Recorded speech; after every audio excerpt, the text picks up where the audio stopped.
Hi, this video is going to be a channel update, and I'm also going to share a list with you. One of my viewers, Eugene, about 2 months ago, requested a list of my top 10 solo role-playing games.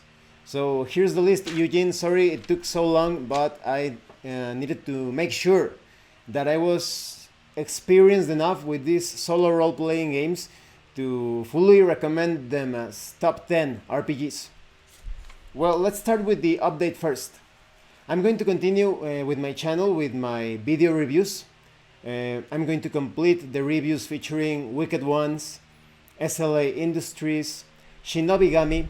I'm going to put the playlists in the description below if you haven't seen those reviews.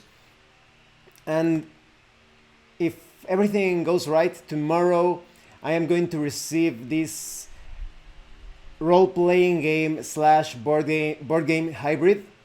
It's a very interesting game. It came out about 4 years ago. I don't want to tell you the name yet, to handle it as a sort of surprise, but that game is a bit intriguing because I found mixed opinions. For the most part, they are positive opinions, but I have seen some that criticize some aspects of that game. I still took the shot, took the risk of purchasing it because the complete box set, although complete, we will take a look at that definition when I review that game. Well, the box set contains a lot of miniatures and tiles that I can use in other role-playing games and board games and war games, etc. So I decided to purchase it. I will play it. Perhaps it will take me about a month, so before I come up with my verdict. Maybe less. We will see. I also purchased that game because it has like a solo mode, although the solo mode is not included in the box set. And I have seen some people criticize the so-called solo mode, that you still need another person to participate in some segments of the game, so it's not entirely solo. So I will take a look at that, and I will also later on give you my opinion on how that game works with my solo systems of preference, of course. So stay tuned for that. Let's see what else. Well, I think that's about it when it comes to the update. Oh, well, of course, maybe you have noticed that I am posting less videos a week, and this is because some friends and family members have requested my opinion and participation in some important matters. As you know, in present times, there is a lot of disinformation when it comes to health and fitness, well-being. So they are asking my assistance, and I've been a bit busy in that aspect, but I am still going to release as many videos as possible. So, well, let's get started with the solo RPG list. So, like I said, Eugene told me that he wanted to know my top 10 solo RPGs. So I'm going to mention these role-playing games, but with the caveat that there are many other amazing solo RPGs out there. If you don't see your favorite solo RPG in this list, it's probably because I am not very experienced with it or very familiar with it. Maybe I don't know about that solo RPG. So, for example, maybe some of you are going to tell me, hey, Iron Sworn isn't on that list. Well, I haven't played Iron Sword. Actually, I have it. I've read the rules. I know how it plays, but I'm not experienced enough to give you like my verdict that, oh, that's a great. I can tell you that it's a good solo RPG just based on my reading of the rules, but I can tell you like, oh, it's in my top 10 definitely, because like I said, I'm not experienced enough with it. So let's start with this list. Oh, I also ruled out some really cool solo games that feel more like on the war games side. That is, they are still, they have those RPG elements. You develop your characters. There are important choices when it comes to the storyline, but they are a bit more on the war games style of play. So I ruled them out. And even though these are my top 10 games, most of them, it was a really tough decision. A lot of them could have been swapped in places. Maybe game number 5 could have been number 4 easily, or vice versa. So just take them like there is a subtle separation between the different tiers. So let's start with number 10, Mörk Borg Ferretory. Many of you know that this expansion of Mörk Borg, and I'm going to put a link in the description below, contains this solo RPG. It's a very simple system, and I'm going to mention all of these different games in a brief way, just to give you like a generalized pros and some generalized cons as to why you should play them, and maybe why you could find them lacking. So when it comes to the Mörk Borg Ferretory solo game, the positive is that it's fun and easy to play. It feels almost like a filler RPG. If you're wanted to play a role-playing game when you have like 30 minutes or 45 minutes to spare, maybe you're just making time for something, this is a very enjoyable experience for those short breaks. But when it comes to the negative or potential con of the game, is that it's sometimes too simple and repetitive. You have a way to generate this dungeon, but it's just like the enemies. There are some minor features, and after playing it for a while, it's going to feel, because of its lack of tactical and strategic depth, you feel like maybe you're hungry for more options. So it's a game that you should enjoy every now and then, as long as you keep it simple, as you make some space, or just like you play it perhaps once every 2 weeks, once a month, then it's going to feel fresh. But if you play it almost daily, you're going to burn out. So it's just a game that you play every now and then when you feel a bit bored, or you're just, like I told you, like spending some time between some other games, or like I said, maybe you're working and you have this quick lunch break and you finish eating early and you want to play a short RPG. You could move forward with your campaign. It doesn't have objectives. You make your own objectives. Maybe you say, I'm going to play until I die, or until my character obtains this magic item. But still a very good recommendation, considering the things that I just mentioned. Let's move forward with number 9. This is the English Eerie rural storytelling game. I also reviewed this game. I'm also going to put the link in the description below. This one, the pro or positive aspect of it is that it exercises your mind. It's a storytelling sort of role-playing game. So you can come up with a different story every time using the same scenario, because the random elements, they can play out in different ways depending on your creativity. And the replayability is also a positive aspect, in my opinion. The same scenario could have different results, so you can play the same story a few times and you can come up with a significantly different way of things when it comes to the process, the creative process of the story. When it comes to the con or negative aspect, is that it relies too much on storytelling. So maybe you wanted something a bit more simulationist or tactical. This is mainly a storytelling oriented RPG. So you won't have like those tactical situations concerning positioning and the use of many skills.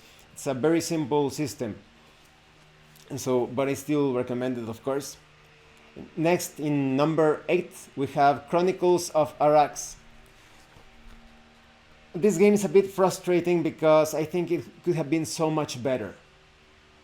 Because the main con or negative thing is that it's too easy.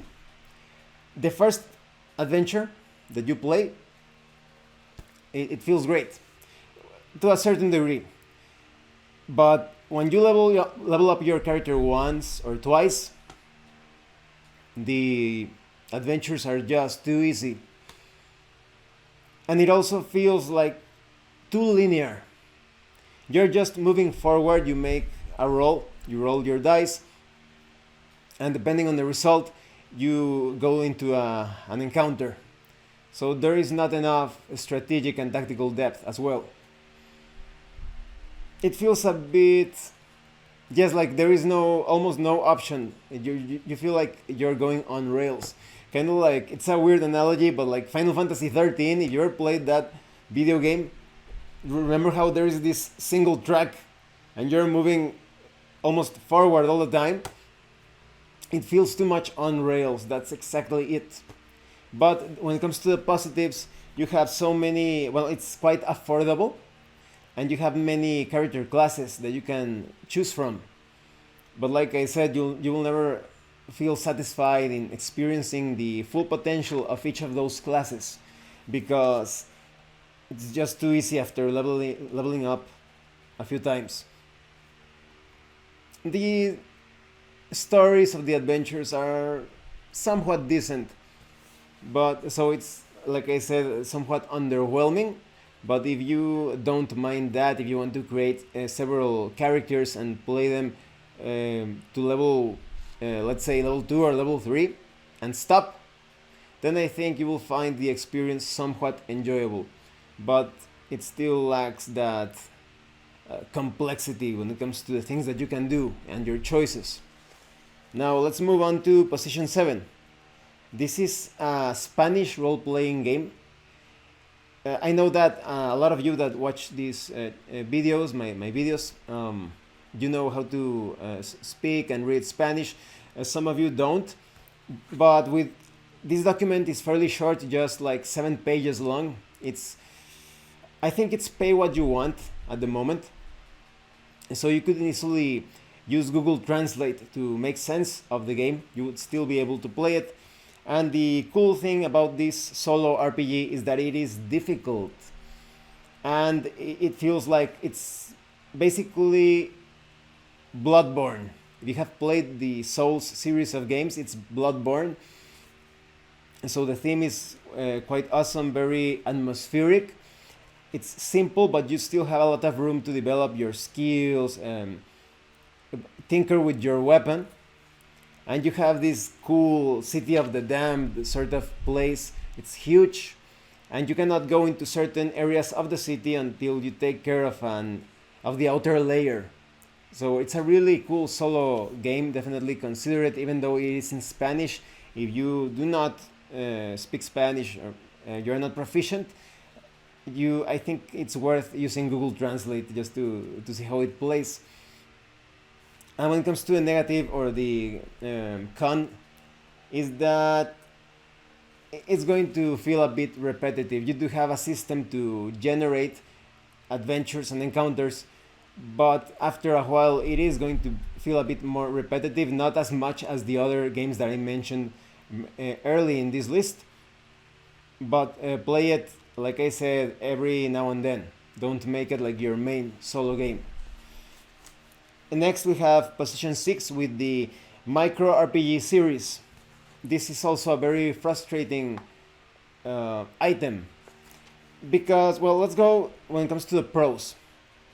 I think both the pros and cons are related, and it's that it's difficult. You can easily die in the adventures, and it's also quite customizable. If you want your characters to be more powerful, there is an expansion for that. If you want them if you want to have a more tactically or strategically deep approach to the game, there is a book that even handles this grid sort of combat. But when it comes to the standard way of playing this RPG, it's more like theater of the mind. Very simple, I hit you, you hit me, very simple choices. So there is a lot of customization, and this is linked to the negatives of the game. Although there are many free things, some things that you could consider perhaps crucial, not that they are actually crucial, but maybe one of you is watching this video and you enjoy the war games sort of aspect of role-playing games, you're going to feel a bit forced to purchase certain books. So at times it feels like things like it is handled in a piecemeal sort of way. It is still quite affordable, but here comes the other big con. The publisher slash author is constantly releasing new editions of the core rulebook. And I understand that some role playing games benefit from being polished throughout the years, but he releases the core book just too soon. You just need to wait several months and he already has the new edition. And each edition is more expensive. The current one, I think it was $15, and it started out like it started out as a free game, and then as a $5 book, I think, and then it was 10, and now it's 15. So I think this is could be a potentially worrisome trend for some of you, that the book is constantly getting updated and it becomes more and more expensive. And some of the updates could have easily been released as either a more affordable document or as free DLC, let's call it like that. So that could leave a bit of like a sour taste in your mouth, but it's still a good experience because of the different scenarios. Some of them are free, some of them you have to purchase them. You also have like a sci-fi variant, post-apocalypse variant as well, a hammer horror sort of RPG. Each one is standalone, but like I said, if you feel like, oh, this is not complex enough, or it could have included this or that, you need to purchase those books separately.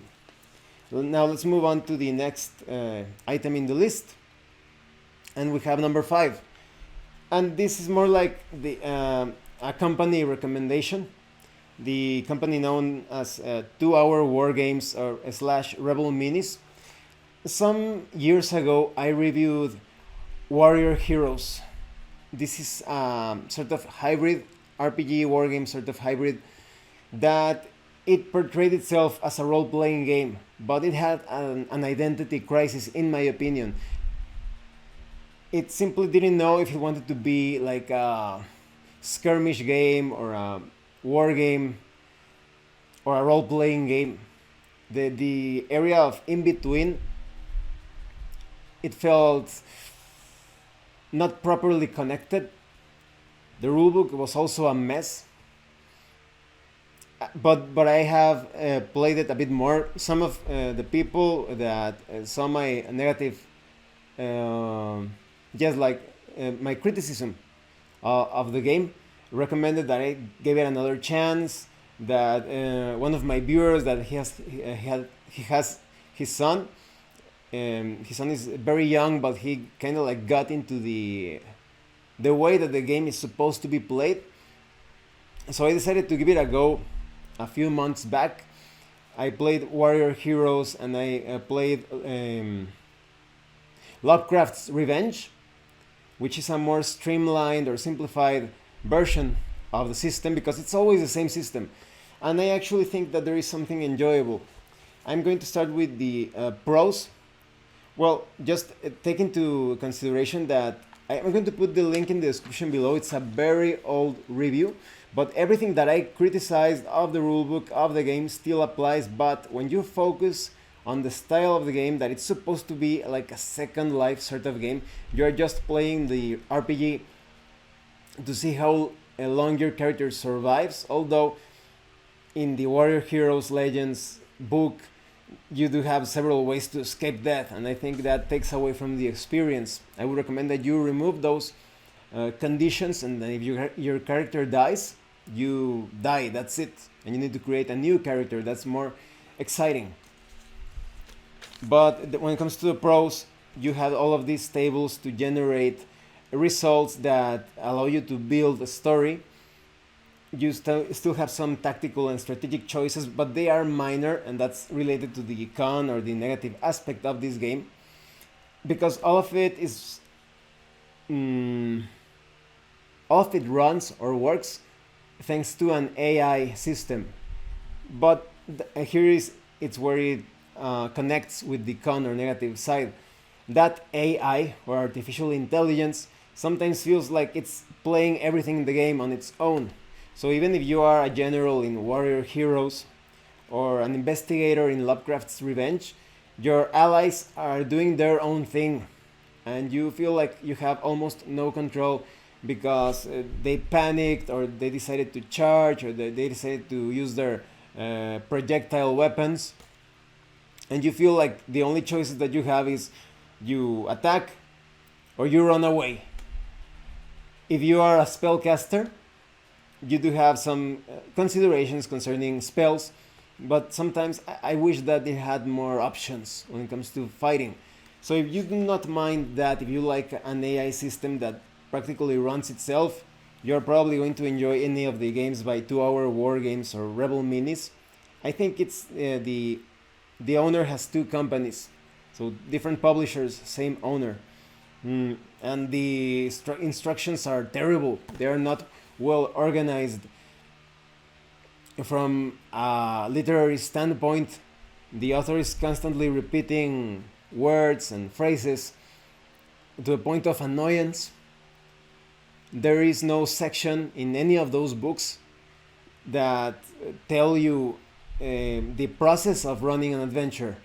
They should have this section like, if you want to start a campaign, first you need to make these rolls, and then you need to be aware or remember this factor, and it should guide you like that. But there is no such guide in all of the rules that I have seen. There are many games to suit to your taste or preference. There are sci-fi games, horror games.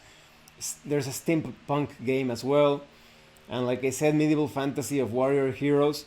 So I actually have mixed feelings with it. I think there you can actually have a good time with it. The tables also lack some thematic connection. You have to come up with your own story. Truly, you need to. If, let's say that you're playing Lovecraft's Revenge, and your characters enter the graveyard after going to visit this old town. You need to come up with a reason as to why they went to the graveyard. Oh, they went to the old town and they heard rumors of some hidden knowledge buried in the graveyard. You need to come up with those details all by yourself. If you cannot improvise those details, maybe you won't like it too much. Maybe you will need some sort of oracle or additional tables to improvise things. Well, let's move on to number 4, the Mutant Epoch. What an awesome role-playing game. If you like mutants, post-apocalypse, bio-replicas of humans, like Terminator sort of characters, cyborgs, it's all here. It's such an amazing role-playing game. And you have several adventures to play solo. They are also quite replayable. So the pro is everything. There is just... The game is almost perfect in my opinion. It's so beautiful. But when it comes to the con is that there aren't enough solo adventures published. So you will have to replay the 4, 5 or 6 adventures that you own.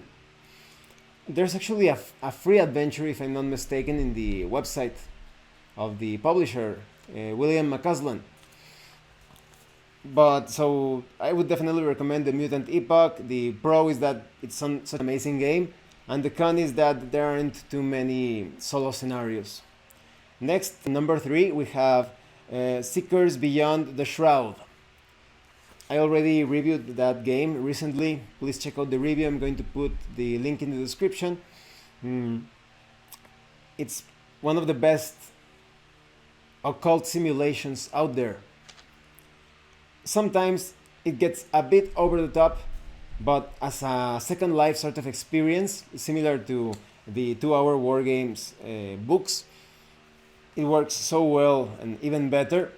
However, the main con is that some of the results could get a bit repetitive. Like I said in my review, the author should have included some variations or subtables to the results, because after seeing the result 3 or 4 times, you also need to wing it a bit. You need to come up with your own reasons, arguments, thematic details, as to why your character went into that sort of encounter or situation.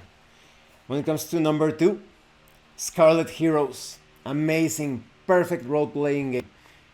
It just has everything.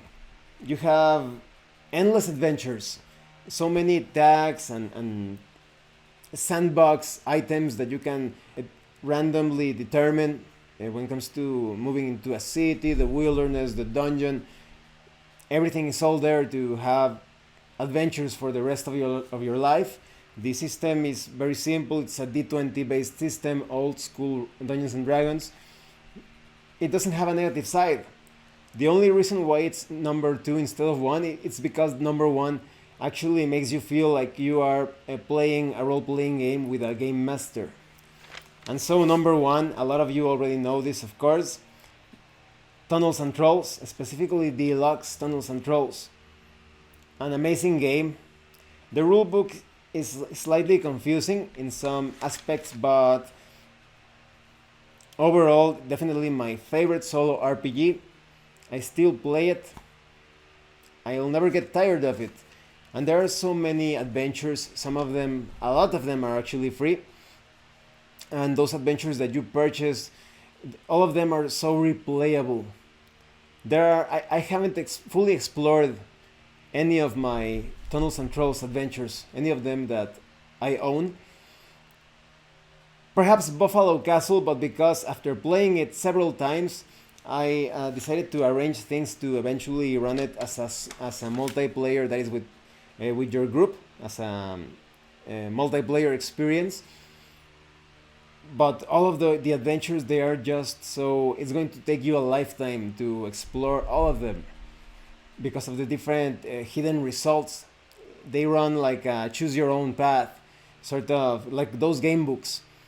So every choice, every subcategory of the choices takes you to another subcategory, so it feels so endless, so infinite. It doesn't have a negative thing to it. Perhaps it's just that eventually you will run out of adventures. Maybe you play it for several decades and maybe you do explore all of them, but by that time I think that many other players will probably design their own adventures and publish them for free or available for purchase, and then you will once again resupply your stock of adventures. I must inform you that since the death of Rick Loomis, the president, the CEO, I think he was the CEO of Flying Buffalo, because Steve Compton is currently the CEO, but the company has been bought by another company. I'm not sure which publisher or which company purchased Flying Buffalo, and they are going to remove all of the adventures and items from Drive-Thru RPG. So there is a small chance that they could end up disappearing. At the moment of this review, I think that a bundle of holding offer is still up, containing the core rulebook and several adventure modules. So definitely consider getting that offer, because otherwise these adventure modules may end up disappearing. Who knows?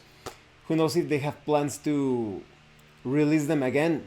Otherwise, why would they remove them from Drive-Thru RPG? So definitely consider getting that bundle. I already have, because I have purchased three bundles, I think, throughout the years. I already have most of the things that Flying Buffalo made available, that are available in Drive-Thru RPG. I just need to purchase a few more, maybe by the end of this month, hopefully, who knows. But this is definitely number 1 in my list, Tunnels and Trolls. I still play it, the same adventure over and over again, and I always find out new encounters, places, objects to find. It feels like infinity, endless. And that's the end of this list. I hope you found it informative. Thanks for watching my videos, and I hope yes, Eugene, I hope I answered your question with this list. And thank you so much to those of you that have been supporting the channel by sending the Right Through RPG gift certificates. If anyone else wants to further support the channel, the information on how to do that will be in the description below. Once again, thank you, and see you later.